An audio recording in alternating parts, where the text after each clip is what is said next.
beleza? Para quem não me conhece, meu nome é Paulo Estevam, eu sou farmacêutico. Estou aqui dando início aos estudos sobre farmacologia e os primeiros vídeos a gente vai falar um pouquinho, estudar um pouquinho sobre o sistema nervoso, né? O sistema nervoso central, o sistema nervoso periférico, em especial o sistema nervoso autônomo, onde a gente vai falar bastante do parasimpático, simpático, dos relaxantes musculares, da placa neuronal e todo esse universo do sistema nervoso central. Vamos lá. Aqui é o resumo do sistema parasimpático. O sistema parasimpático ele é formado por algumas fibras que estão contidas nos pares cranianos, né? Pares 3, o 7, o 9 e o 10º. E por outras fibras que emergem na região sacromedular espinhal. Ou seja, o sistema parasimpático ele é crânio sacral. Esses nervos eles podem ocorrer separadamente ou junto com alguns nervos espinhais. O mais importante nervo parasimpático é o vago pneumogástrico da medula de ampla distribuição que se transporta as fibras parasimpáticas a praticamente todas as regiões do corpo, com exceção da cabeça e das extremidades. A acetilcolina, que é isso aqui, ó, que é um composto de amônio quaternário, a acetilcolina é sintetizada no citossol do neurônio a partir da acetil-CoA e da colina. A acetil-coenzima A ela tem origem mitocondrial, mas tem como um substrato a glicose, que eleva o piruvato, sendo este transportado para dentro das mitocôndrias, onde é convertido em acetil-CoA. A colina provém da fenda sináptica extracelular. A colina ela atravessa a membrana do terminal axônio por um mecanismo de transporte ativo específico, sendo que a combinação da acetil-CoA e acetilcolina ela é catalisada pela colina O-acetiltransferase, também chamada de colina acetiltransferase, que é a CAT. Depois de formada, a acetilcolina ela se armazena, olha só, depois de formada, sintetizada, a acetilcolina ela vai se armazenar por um processo de transporte ativo, acoplado ao efluxo de prótons das vesículas pré-sinápticas. As vesículas pré-sinápticas, as mitocôndrias e a colina ou acetiltransferase derivam do soma do neurônio, sendo transportadas ao terminal axônio, provavelmente pelos microtúbulos e neurofilamentos. No terminal axônio, as vesículas pré-sinápticas, contendo acetilcolina esférica ou achatada, do aspecto granular, ficam concentradas até que hajam acúmulo ou potencial de ação, propagando pelos canais de sódio de sensível voltagem. O que é que ele quer dizer aqui?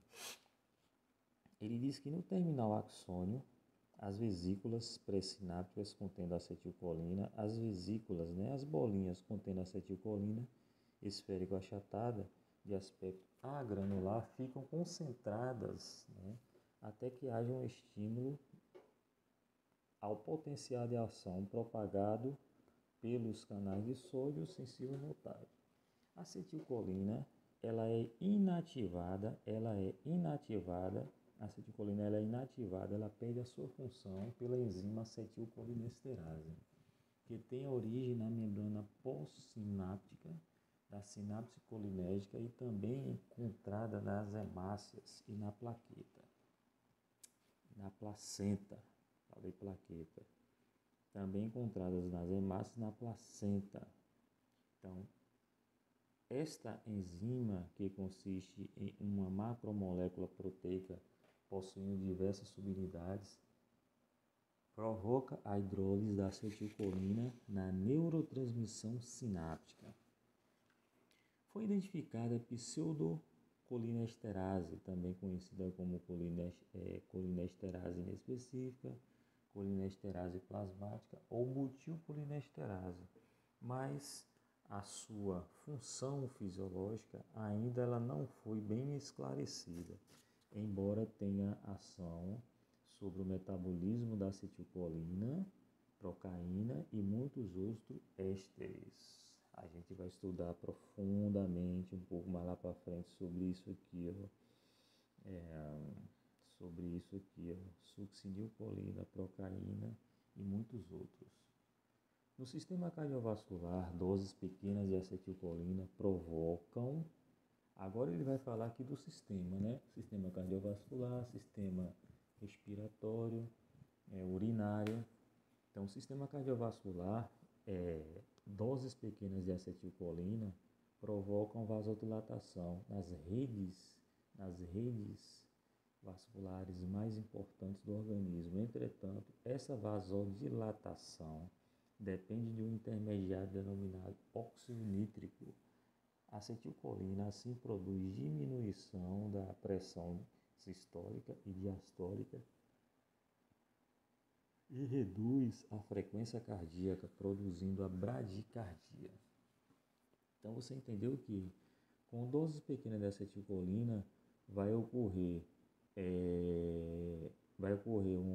uma vasodilatação que vai depender do óxido nítrico, e tudo isso vai produzir a diminuição, vasodilata, né? Ele fica mais aberto, vai causar uma diminuição da pressão sistólica e diastólica, além de reduzir a frequência cardíaca, produzindo a bradicardia.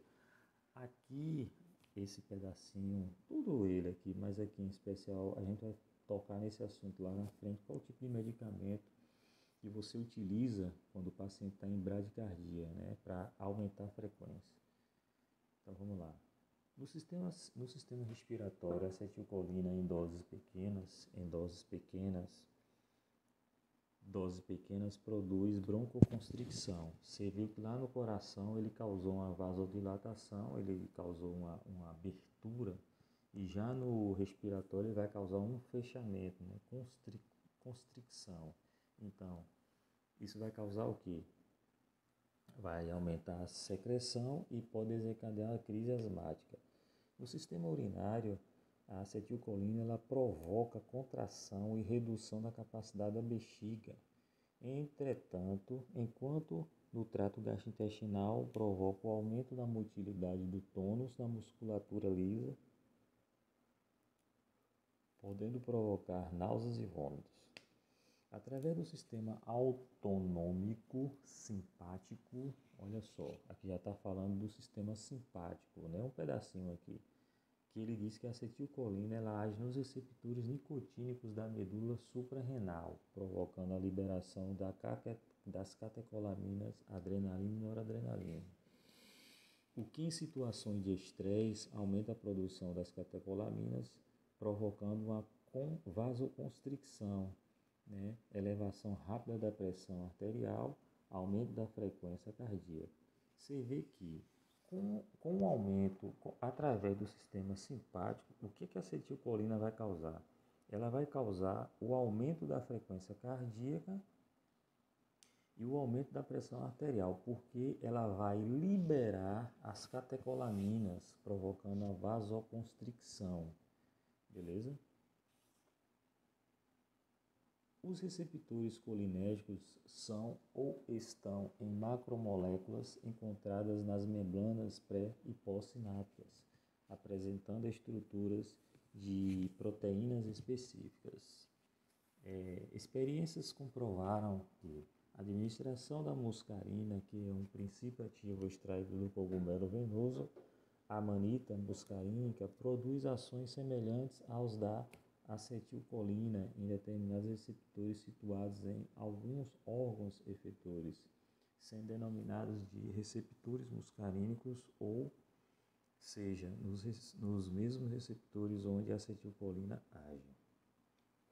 Verificou-se também que a administração da atropina ocorre o bloqueio das ações estimuladas pela acetilcolina, né, ou muscarínica, nos receptores muscarínicos. Se a gente voltar para aqui, verificou-se também que a atividade da atropina ela bloqueia bloqueio das ações estimuladas pela acetilcolina.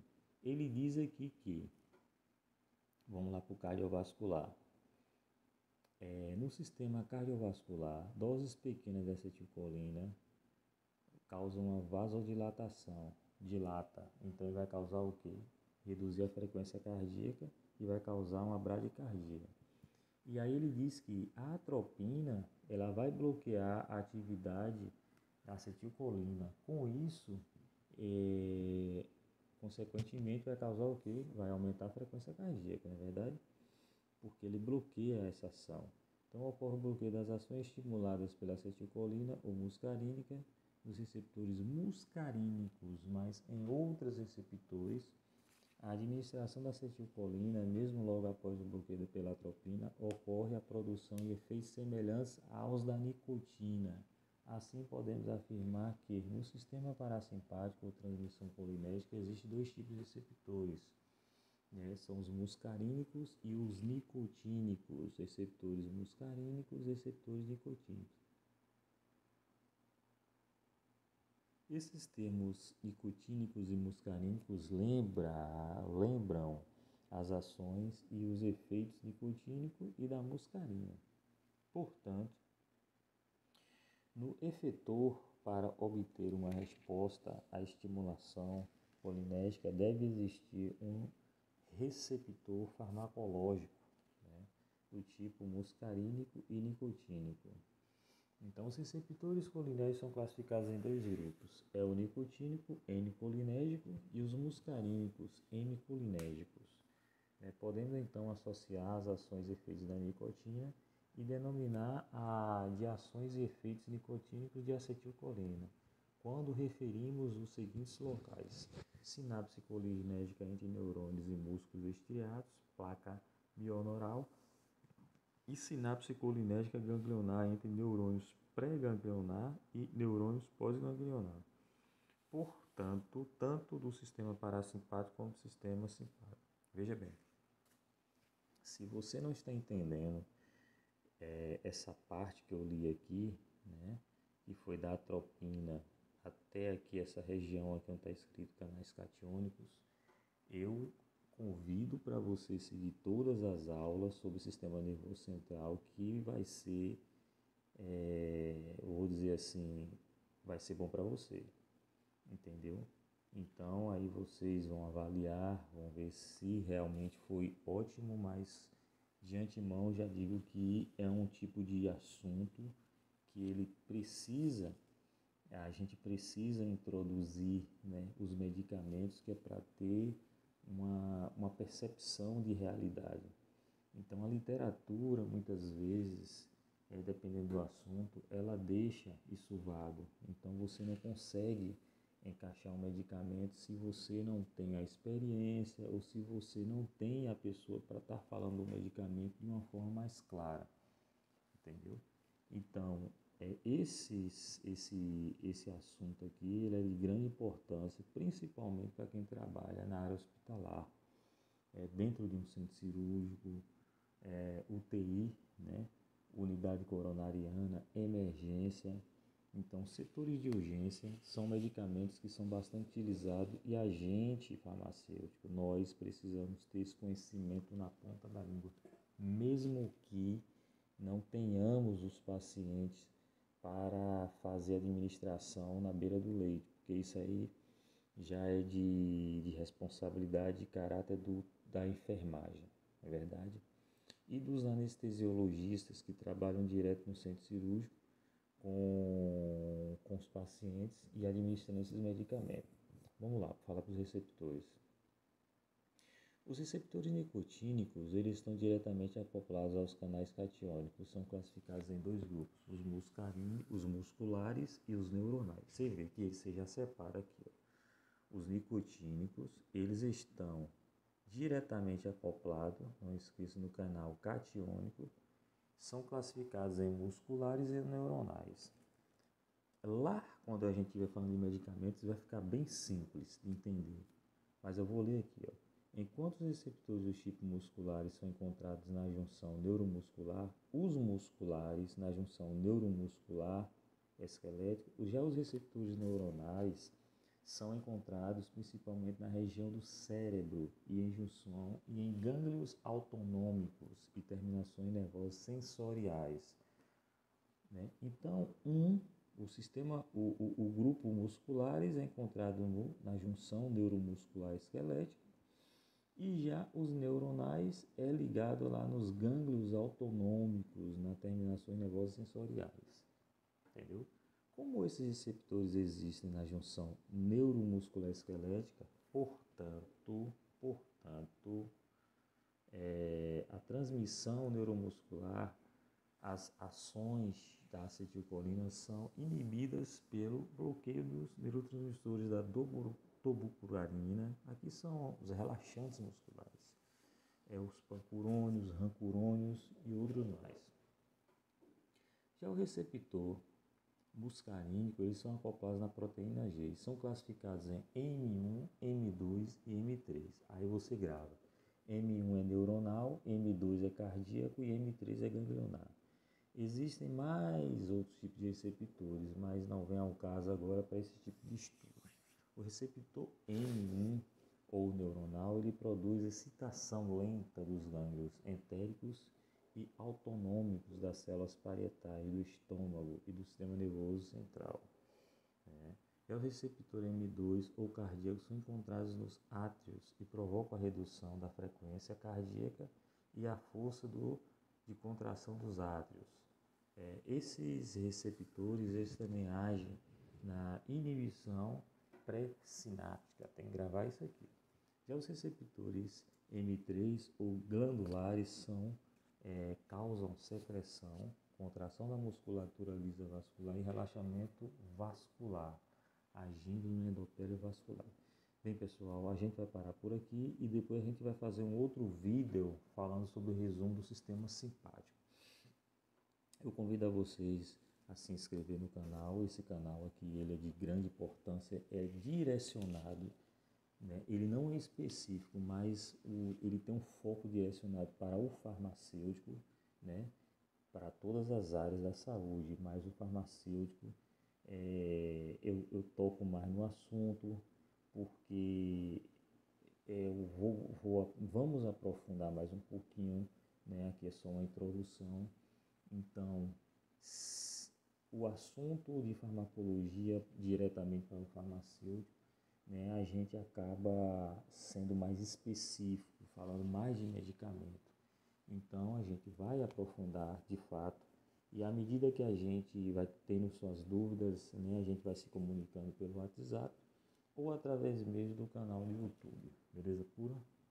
Então, vamos que vamos.